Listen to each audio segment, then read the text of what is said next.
করলা আর গন্ধরাজ লেবু দিয়ে যে এত নতুনত্ব একটি রেসিপি বানানো যায় অনেকের কাছেই অজানা। পুরো রেসিপিটা দেখলে আপনি নিজেও অবাক হয়ে যাবেন যে করলা এতটা সুস্বাদু কি করে হতে পারে। আশা করি রেসিপিটি সবার ভালো লাগবে। রেসিপিটি বানানোর জন্য আমি এখানে 3টে করলা নিয়েছি আর একটা আলুর অর্ধেক নিয়েছি, আর আমি এখানে নিয়েছি গন্ধরাজ লেবু। প্রথমেই আমি করলাগুলোকে এভাবে গ্রেট করে নেব। আপনারা গ্রেট করার পরিবর্তে এখানে করলাগুলোকে খুব মিহি করে কুচিয়েও নিতে পারেন। আর করলাগুলো গ্রেট করার সময় করলার দানাগুলো কিন্তু এভাবে আপনারা ফেলেও দিতে পারেন কিংবা এই সাথে রেখেও দিতে পারেন। তো এখানে করলাগুলো গ্রেট করে নিয়েছি। এখন আমি যে অর্ধেক আলু নিয়েছি সেই আলুটাকেও আমি গ্রেট করে নেব। আপনারা করলার পরিমাণ অনুযায়ী আলুর পরিমাণটা নিয়ে নেবেন। আর পরিমাণটা যদি 3 ভাগ করলা হয় তো তার 1 ভাগ নিয়ে নেবেন আলু। তো এখানে আমি যেহেতু 3টে করলা নিয়েছি তো সেই হিসাবে একটা আলুর অর্ধেক নিয়েছি। তো এখানে আলু গ্রেট করে নিয়েছি। এখন আমি দিয়ে দিচ্ছি পেঁয়াজ কুচি, সামান্য একটু হলুদ আর সামান্য একটু লবণ, আর সেই সাথে একটু কালো জিরে দিয়ে দিলাম, স্বাদ মতো লবণ দিয়ে দিচ্ছি। এরপর আদা বাটা দিয়ে দিলাম হাফ চা চামচ পরিমাণ, দিয়ে দিচ্ছি 2 টেবিল চামচ পরিমাণ বেসন। বেসনের পরিবর্তে আপনারা চালের গুঁড়ো ব্যবহার করতে পারেন। তো এখানে আমি বেসন তাছাড়াও হাফ চা চামচ পরিমাণ চালের গুঁড়ো দিয়ে দিলাম। আর বেসন আর চালের গুঁড়ো অ্যাড করলে এই করলাটা খেতে আরও টেস্টি হয়। এখন আমি সব কিছু এভাবে হাত দিয়ে ভালো করে মিশিয়ে নেব। এই পর্যায়ে কিন্তু কোনো জল দেওয়া যাবে না, শুধুই এগুলো এভাবে ভালো করে মাখিয়ে নেওয়া যাবে। যেহেতু এখানে করলা থেকে যে এক্সট্রা জল বেরিয়ে আসবে সেই জলেই কিন্তু আমাদের করলার এই ডোটা খুব ভালোভাবে মাখানো হয়ে যাবে। তো সব কিছু খুব সুন্দর করে আমি মিশিয়ে এটা একটা ডোয়ের মতো বানিয়ে নিলাম। এবার আমি যে লেবু নিয়েছিলাম গন্ধরাজ লেবু, সেই লেবু থেকে কিছুটা আমি লেবুর রস এখানে দিয়ে দিলাম। অন্যদিকে আমি কড়াইয়ে তেল গরম করে নিয়েছি। আর যেহেতু এটা করলা তাই অবশ্যই কিন্তু আপনারা সরিষার তেল ব্যবহার করবেন এই রান্নাতে। তো এখানে এখন আমি করলার ডো থেকে ছোট ছোট লেচির মতো করে নিয়ে নিচ্ছি। আপনারা আপনাদের পছন্দ মতো শেপ দিয়ে এখানে করলাগুলো ভেজে নিতে পারেন। আমি এখানে ছোট ছোট লেচির মতো করে আঙুল দিয়ে একটু চাপ দিয়ে মুইঠার মতো করে বানিয়ে দিয়ে দিচ্ছি তেলে। আর এভাবে বানিয়ে নিলে কিন্তু উপর এবং ভিতরে খুব ভালোভাবে ভাজা হবে এবং খেতেও খুব টেস্টি হবে। তো এখানে একে একে আমি সবগুলো দিয়ে দিলাম। আর এই করলার মুইঠাগুলো কিন্তু শুরু থেকে শেষ পর্যন্ত লো টু মিডিয়ামে রেখে ভাজতে হবে, তাহলে ভিতরটাও খুব ভালোভাবে সিদ্ধ হয়ে যাবে আর সেই সাথে বাইরেরটাও খুব ভালো মুচমুচে হবে। যেহেতু আমরা করলা কাঁচা নিয়েছি তাই একটু সময় ধরে ভেজে নিলে ভিতরটা খুব ভালোভাবে রান্না হবে। তো আমাদের করলার মুইঠাগুলোর কিন্তু একটা পিঠে খুব সুন্দর একটা কালার চলে এসেছে। এখন আমি এগুলো উল্টে দিলাম আর এই পিঠটাকেও এরকম সুন্দর একটা কালার করে ভেজে নেব। আর এরকম সুন্দর ভাজার জন্য অবশ্যই কিন্তু লোতে রেখে ভাজতে হবে। তো এখানে সুন্দর করে আমি 2 পিঠ এভাবে উল্টিয়ে পাল্টিয়ে ভেজে নিলাম। এখন আমি এগুলো তুলে নেব, কারণ আমাদের করলার মুইঠাগুলো অলমোস্ট ভাজা হয়ে গেছে। তো আমি একটা সার্ভিং প্লেটে তুলে নিচ্ছি। বিশ্বাস করবেন না বন্ধুরা, করলার এই মুইঠাগুলো খেতে কি যে দুর্দান্ত লাগে, আপনারা বাড়িতে ট্রাই না করলে বুঝতেই পারবেন না। যারা জীবনেও করলা খাননি তারাও কিন্তু এই করলাটা ভীষণ পছন্দ করে খাবে। সবচেয়ে বড় কথা, কেউ বুঝতেই পারবে না যে এটা করলা দিয়ে বানানো হয়েছে। অবশ্যই আপনারা এরকম গন্ধরাজ লেবু দিয়ে এটা পরিবেশন করবেন। আর বিশেষ করে বাচ্চাদেরকে করলা খাওয়াতে গিয়ে কিন্তু মায়েরা হিমশিম খেয়ে যান। তো আপনারা এভাবে একবার বানিয়ে দেখবেন, বাচ্চারা শুধুই খেয়ে ফেলবে। এতটাই সুস্বাদু, এতটাই মুখরোচক। আশা করি আমার আজকের রেসিপিটি আপনাদের সবার ভালো লেগেছে। আর রেসিপিটি ভালো লাগলে অবশ্যই কিন্তু একটা লাইক দিতে ভুলবেন না। রেসিপিটি বেশি বেশি করে ফ্রেন্ড অ্যান্ড ফ্যামিলিতে শেয়ার করবেন এবং চ্যানেলটিকে সাবস্ক্রাইব করে রাখবেন এরকম নিত্য নতুন রেসিপি পাওয়ার জন্য। আর এখন মুইঠাগুলো আমি একটু ভেঙে দেখিয়ে দিচ্ছি ভিতরটাও কতটা ইয়ামি হয়েছে, ভীষণ সুস্বাদু। অবশ্যই ট্রাই করবেন এবং আমাকে কমেন্টস করে জানাতে ভুলবেন না।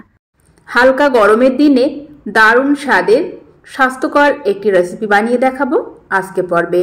রেসিপিটি বানানোর জন্য আমি এখানে সজিনা ডাঁটা কেটে নিয়েছি, দুটো আলু কেটে নিয়েছি, আর নিয়েছি হাফ কাপ পরিমাণ বড়ি। প্রথমেই আমি বড়িগুলো ভেজে নেব। তার জন্য আমি একটু সরিষার তেল দিয়ে নিলাম কড়াইয়ে। তেলটাকে ভালো করে গরম করে দিয়ে দিচ্ছি বড়িগুলো একটু বেশি তেলে ভেজে নিলে বড়িগুলো খেতে কিন্তু দারুণ সুস্বাদু হয়। তো এখানে লো টু মিডিয়ামে রেখে এখন একটু সময় ধরে বড়িগুলোকে লাল লাল করে ভেজে নেব। মাসকলাইয়ের ডালের এই বড়ি যেমন শীতকালে খেতে ভালো লাগে, ঠিক তেমনই হালকা গরমেও কিন্তু যে কোনো সবজি দিয়ে এই বড়ি খেতে অতুলনীয় লাগে। তো এখানে বড়িগুলো কিন্তু আমি ভেজে নিয়েছি, মোটামুটি একটু লাল লাল হয়ে এসেছে। এখন আমি বড়িগুলো তুলে নেব। তো এখানে বড়িটা তুলে নিলাম। এখন আমি ওই প্যানেই আরও একটু সরিষার তেল দিয়ে দিলাম, দিয়ে কয়েকটা শুকনো লঙ্কা, পাঁচফোড়ন আর একটু গোটা জিরে দিয়ে দিলাম। তো মোটামুটি একটু লাল হয়ে এসেছে। এখন এই পর্যায়ে দিয়ে দিলাম আমি যে আলুগুলো কেটে নিয়েছিলাম, সেই আলুগুলো দিয়ে দিলাম। দিয়ে প্রথমে একটু আলুগুলো ভালোভাবে তেলের সাথে নাড়াচাড়া করে নিলাম। এই পর্যায়ে স্বাদ মতো লবণ এবং একটু হলুদের গুঁড়ো দিয়ে দিলাম। দিয়ে দিচ্ছি একটু ধনিয়ার গুঁড়ো, দিয়ে এখন আলুটাকে মোটামুটি কিছুক্ষণের জন্য একটু ভেজে নেব। সাধারণত এই ধরনের হালকা পাকে রান্নাগুলো খুব বেশি মশলা দিয়ে রান্না করলে কিন্তু একেবারেই ভালো লাগে না। তাই রসুন কিংবা পেঁয়াজ আমি কোনোটাই এখানে দিলাম না। তো এখানে আলুটাকে ভালো করে ভেজে এখন আমি যে সজিনা ডাঁটাগুলো কেটে নিয়েছিলাম সেগুলোও দিয়ে দিলাম। দিয়ে এখন আলু আর সজিনা ডাঁটা একসাথে 1-1.5 মিনিট ধরে ভালো করে কষিয়ে নেব। আর এখন আমি দিয়ে দিলাম 1 টেবিল চামচ পরিমাণ আদা ও জিরা বাটা, দিয়ে এই সাথেই ভালো করে মিশিয়ে নিতে হবে। আর সজিনা ডাঁটা খুব বেশি সময় কষালে কিন্তু খেতে ভালো লাগে না, তাই মোটামুটি 1 থেকে 1.5 মিনিট ধরে এভাবে একটু কষিয়ে নিয়ে আমি জল দিয়ে দেব। মোটামুটি আমি এখানে 1.5 গ্লাসের মতো জল দিয়ে দিচ্ছি। একটু ঝোলটা বেশি থাকলে এই রান্নাগুলো খেতে বেশি ভালো লাগে, কারণ ঝোলটা খুবই উপকারী, তাই ঝোলের পরিমাণটা একটু বেশি দিয়ে দিলাম। ঝোলটা দিয়ে এখন ভালোভাবে সব কিছু একটু নাড়াচাড়া করে আমি এখন ঢাকনা বন্ধ করে মোটামুটি 2 থেকে 3 মিনিটের মতো হাই ফ্লেমে জাল করে নেব। তো 2-3 মিনিট ধরে আমি হাই ফ্লেমে জাল করে নিয়েছি। এখন ঢাকনা তুলে নিলাম। তো আমাদের সজিনা ডাঁটা, আলু সব কিছু ভালোভাবে সিদ্ধ হয়ে গেছে। এখন এই পর্যায়ে আমি দিয়ে দেব আগে থেকে ভেজে রাখা বড়িগুলো দিয়ে একটু নাড়াচাড়া করে নিতে হবে যাতে ঝোলটা ভালোভাবে বড়ির ভিতরে ঢুকে যায়।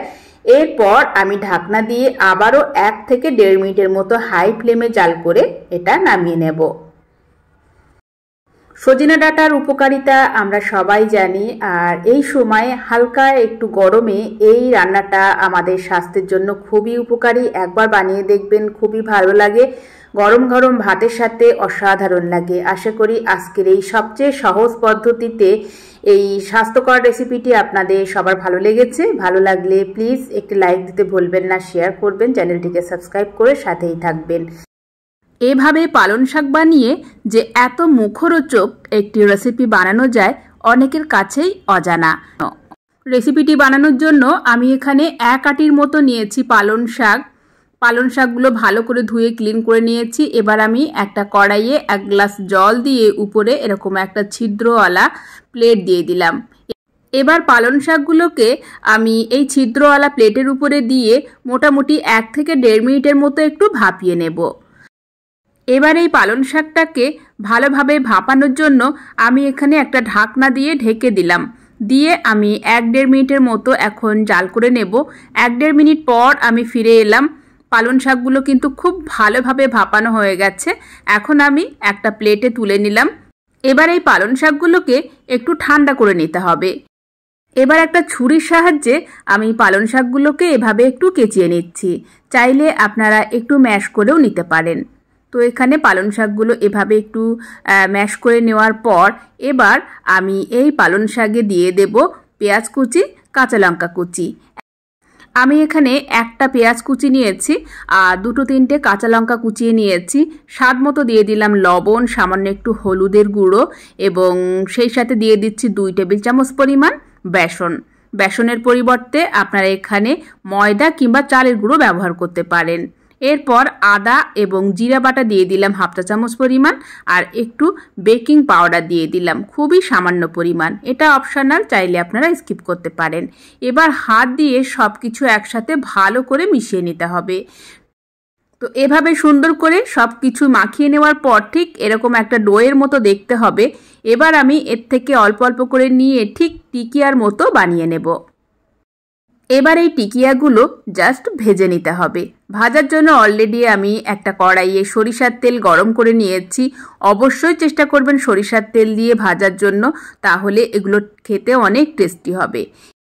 এবার আমি একে একে পালং শাকের টিকিয়াগুলো দিয়ে দেব কড়াইয়ে। একটু পাতলা করে দিয়ে দেবেন, তাহলে এগুলো খেতে অনেক বেশি ক্রিস্পি হবে।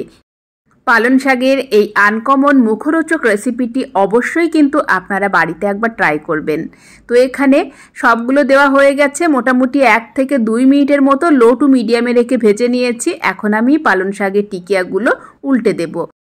তো দেখে নিশ্চয়ই বুঝতে পারছেন টিকিয়াগুলোর কালার কিন্তু অসাধারণ এসেছে আর এগুলো দেখতে যতটা সুন্দর হয়েছে খেতেও কিন্তু ততটাই টেস্টি।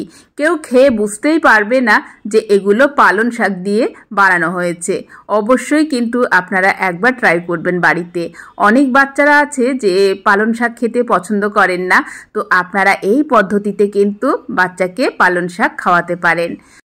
তো এখানে টিকিয়াগুলো 2 পিঠ কিন্তু খুব ভালোভাবে হয়ে গেছে। এখন আমি আরও 1-1.5 মিনিট ধরে একটু এপিট ওপিট করে টিকিয়াগুলোকে আরও কিছুক্ষণ ধরে একটু ভেজে নিচ্ছি। এতে করে টিকিয়াগুলো অনেক বেশি মুচমুচে হবে আর খেতেও খুব টেস্টি হবে। তো এখানে এখন টিকিয়াগুলো অলমোস্ট রেডি। আমি এখন একটা সার্ভিং প্লেটে তুলে নিচ্ছি। এবার হচ্ছে গরম গরম পরিবেশনের পালা। গরম গরম ভাতের সাথে এই মুখরোচক পালং শাকের টিকিয়াগুলো খেতে কিন্তু অসাধারণ লাগে। আর এটা চাইলে কিন্তু আপনি শুধু শুধু খেতে পারেন। আর এই টিকিয়াগুলো খেতে এত টেস্টি যে এটা খেয়ে কেউ বুঝতেই পারবে না যে এটা পালং শাক দিয়ে বানানো হয়েছে। আশা করি আজকের এই ইউনিক রেসিপিটি আপনাদের সবার ভালো লেগেছে। রেসিপিটি ভালো লাগলে প্লিজ একটি লাইক দিতে ভুলবেন না, শেয়ার করবেন, চ্যানেলটিকে সাবস্ক্রাইব করে সাথেই থাকবেন। শুধুমাত্র একটা ডিম দিয়ে সম্পূর্ণ নতুন পদ্ধতিতে সকাল বিকালে দারুণ স্বাদের মুখরোচক একটি নাস্তার রেসিপিটি বানানোর জন্য আমি এখানে নিয়েছি প্রায় 2 কাপ পরিমাণ বাঁধাকপি কুচি। এরপর আমি এখানে নিয়ে নিলাম একটা ডিম। আপনারা এখানে ডিমের পরিমাণটা কিন্তু বাড়াতেও পারেন আপনাদের প্রয়োজন অনুসারে। এরপর এখানে সামান্য একটু লঙ্কার গুঁড়ো দিয়ে দিচ্ছি একটু হলুদের গুঁড়ো। এবার দিয়ে দেব 2 টেবিল চামচ পরিমাণ বেসন। আপনারা এখানে বেসনের পরিবর্তে চালের গুঁড়ো ব্যবহার করতে পারেন। এবার আমি এখানে দিয়ে দিচ্ছি স্বাদ মতো লবণ। 1/2 চা চামচ পরিমাণ দিয়ে দিলাম আদা আর জিরা বাটা। দিয়ে দিচ্ছি একটু বেকিং পাউডার। সবশেষে দিয়ে দিলাম একটা পেঁয়াজ কুচি আর 2-3টে কাঁচা লঙ্কা কুচি। এবার সব কিছু একসাথে হাত দিয়ে ভালো করে এভাবে মেশাতে হবে। একটু চেপে চেপে ভালো করে মিশিয়ে নিতে হবে যাতে বাঁধাকপিটা অনেকটা সফট হয়ে আসে। তো মোটামুটি আমি 1-1.5 মিনিট ধরে খুব ভালো করে এভাবে হাত দিয়ে চেপে চেপে মাখিয়ে নেওয়ার পর ঠিক এরকম একটা পর্যায়ে চলে এসেছে। বাঁধাকপিটা একদম সফট হয়ে এসছে। এই পর্যায়ে চাইলে কিন্তু আপনারা 2-1 মিনিট রেখে দিতে পারেন। তো 2-3 মিনিট পর ফিরে এলাম। এখন আমি বাঁধাকপি ডিমের টিকিয়াগুলো ভেজে নেব। তার জন্য আমি এখানে অল্প একটু সরিষার তেল প্যানে দিয়ে নিয়েছি। খুবই অল্প তেলেই আপনারা এই টিকিয়াগুলো ভেজে নিতে পারবেন। এবার আমি ডিম আর বাঁধাকপির মিশ্রণ থেকে অল্প অল্প করে নিয়ে ঠিক টিকিয়ার মতো এভাবে প্যানে দিয়ে দিচ্ছি। লো টু মিডিয়ামে রেখে ভাজতে হবে, তাহলে উপরেও খুব সুন্দর কালার আসবে আর ভিতরটাও খুব ভালোভাবে সিদ্ধ হয়ে যাবে। তো এখানে একে একে আমি টিকিয়াগুলো সুন্দর করে একটু পাতলা পাতলা করেই দিয়ে দিতে হবে যাতে ভালোভাবে এগুলো ভাজা হয়। তো মোটামুটি আমি এখানে 1 থেকে 1.5 মিনিট ধরে লো টু মিডিয়ামে রেখে ভেজে নিয়েছি। এবার আমি টিকিয়াগুলো উল্টে দেব। তো খুব সুন্দর একটা কালার চলে এসেছে আর একটু সময় ধরে ভেজে নিলে অনেক বেশি ক্রিস্পি হবে। তো এখন এই পিঠটাকেও আরও 1-2 মিনিটের মতো ভালো করে ভেজে নেব। সকাল বিকালে চায়ের সাথে কিংবা বাচ্চার টিফিনে খুব ঝটপট কম সময়ে আপনারা এই মুখরোচক নাস্তাটি কিন্তু বানিয়ে ফেলতে পারেন। তো এখানে টিকিয়াগুলো 2 পিঠেই কিন্তু খুব সুন্দর একটা কালার চলে এসেছে আর অনেক ক্রিস্পি হয়েছে। এখন আমি টিকিয়াগুলো তুলে নেব।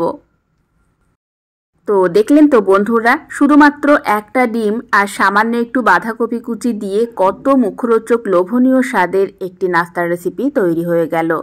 অবশ্যই বাড়িতে একবার ট্রাই করবেন, খুব ঝটপট বানিয়ে নিতে পারবেন। মুখরোচক কিছু খেতে মন চাইলে আপনারা এই রেসিপিটা ট্রাই করতে পারেন।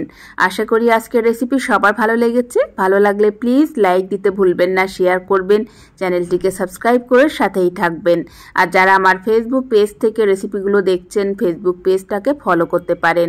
আজকের মতো এখানেই বিদায় নিচ্ছি। ভালো থাকবেন সবাই, দেখা হচ্ছে পরবর্তী এপিসোডে।